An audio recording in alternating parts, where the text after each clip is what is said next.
गरीब भाई की अमीर बहन। किशोर और पिद्दी दो भाई बहन थे। पिद्दी बहुत खर्चीले स्वभाव की थी।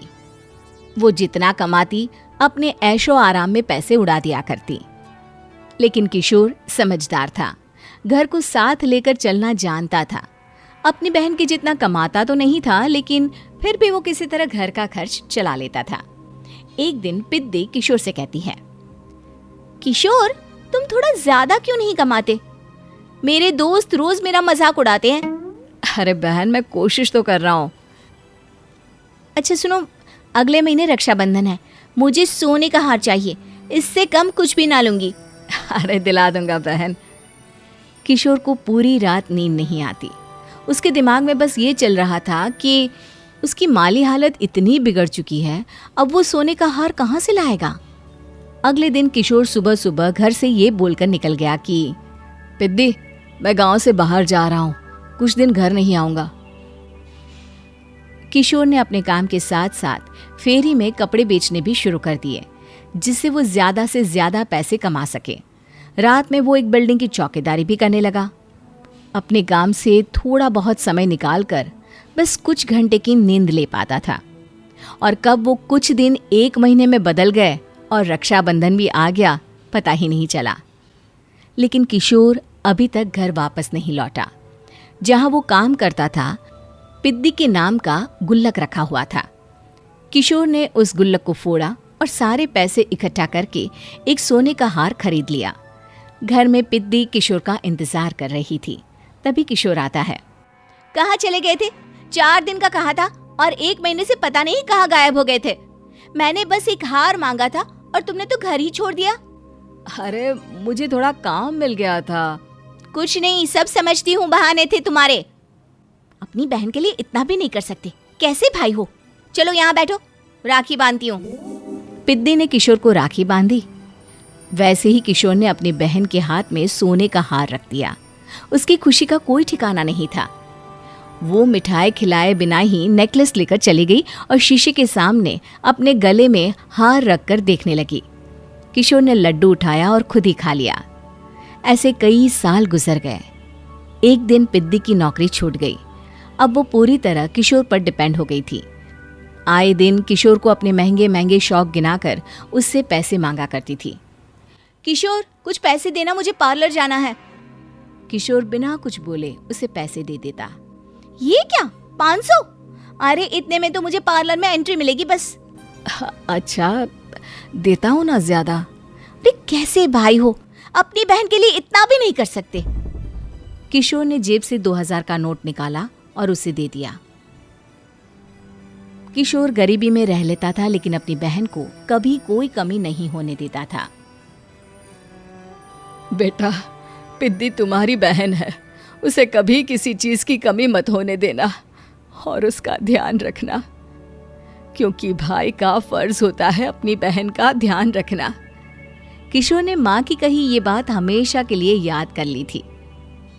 शायद माँ की इसी बात की वजह से किशोर पिद्दी की हर जिद पूरी करता चला आ रहा था। किशोर, आज मैं अपने दोस्तों के साथ पार्टी करने जा रही हूँ, मुझे कुछ पैसे दो ना। किशोर पिद्दी को समझाता है, लेकिन पिद्दी नाराज होकर चली गई और अपने कमरे में सुबक सुबक कर रोने लगी। किशोर अपनी जेब से कुछ पैसे निकालता है और पिद्दी को दे देता है। किशोर खुद कभी अच्छे कपड़े नहीं पहनता, लेकिन पिद्दी को राजकुमारी की तरह रखता। पिद्दी के जाने के बाद किशोर अपने काम पर निकल गया। एक तरफ पिद्दी अपने दोस्तों के साथ मस्ती कर रही थी, तो वहीं दूसरी तरफ किशोर पैसे कमाने के लिए कड़ी मेहनत कर रहा था। कुछ और दिन ऐसे ही बीत गए। एक दिन पिद्दी एक लड़के को लेकर घर आई और उसे किशोर से मिलवाया। किशोर, मुझे इस लड़के से शादी करनी है, लेकिन इनके मम्मी पापा बोल रहे हैं कि उनको दहेज में एक कार चाहिए, तभी वो मेरा और पंकज का रिश्ता कबूल करेंगे। लेकिन बहन, कार खरीदना कोई सब्जी खरीदने के बराबर तो नहीं है।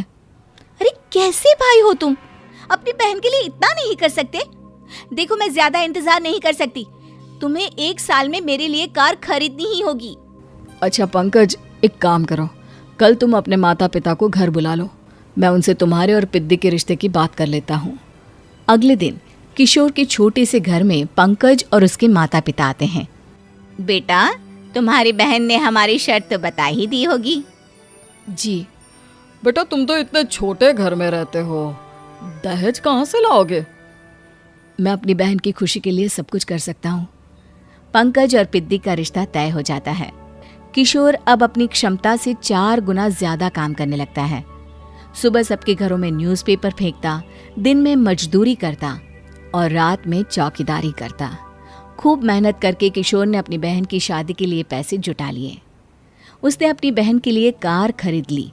जब वो पिद्दी के ससुराल वालों से मिलने गया तो उन्होंने किशोर से और पैसों की मांग की। इस बार किशोर हार चुका था। पिद्दी माफ करना, मैं तुम्हारी शादी उस लड़के से नहीं कर सकता। वो लालची लोग हैं, उन्हें सिर्फ पैसों से मतलब है। देखो किशोर, मैं पंकज से ही शादी करूंगी। क्योंकि पिद्दी ने तो किशोर की बात न मानने की जैसे कसम खा रखी थी। किशोर ने पंकज को घर बुलाया। पंकज, तुम अपने माता पिता को समझाते क्यों नहीं हो? भैया, वो हमारी शादी के लिए मान गए, मेरे लिए तो यही बहुत बड़ी बात है। हम एक काम कर सकते हैं, दहेज की रकम में से कुछ पैसे मैं आपको दे देता हूँ। अरे लेकिन समाज वाले क्या कहेंगे? अरे जब दुनिया को पता चलेगा तब ना। अच्छा, कुछ पैसे मैं अपने मालिक से कर्ज में ले लेता हूँ। कुछ पैसे पंकज देता है, कुछ वो कर्जा लेता है और अपनी उम्र भर की कमाई वो अपनी बहन की शादी में लगा देता है। आखिर में पंकज और पिद्दी की शादी हो जाती है। पिद्दी की विदाई के बाद किशोर बिल्कुल अकेला पड़ जाता है। अब उसका कमाने में भी मन नहीं लगता। उधारी वाले रोज घर में आकर बैठ जाते हैं। अरे किशोर, अब तो पिद्दी की शादी को 5 साल हो गए, अब तो हमारा पैसा लौटा दो। चाचा, पिद्दी के जाने के बाद किसी भी काम में मन नहीं लगता। अरे तो हमारा पैसा कैसे वापस मिलेगा? जी, कुछ करता हूँ मैं। किशोर के ऊपर बहुत सा कर्जा चढ़ गया था, इसलिए उसने तय किया कि वो ये घर बेचकर सबके पैसे लौटा देगा। अगली सुबह शहर के किसी साहूकार को उसने अपना घर बेच दिया और सबके पैसे लौटा के वो गांव छोड़कर चला गया। पिद्दी ने शादी के बाद कभी अपने भाई का हाल तक नहीं पूछा। किशोर को फर्क नहीं पड़ता था, बस ससुराल में उसकी बहन खुश है ये जानकर उसे खुद की खुशी मिलती थी और ये सोचकर कि उसने माँ से किया हुआ वादा पूरा कर दिया।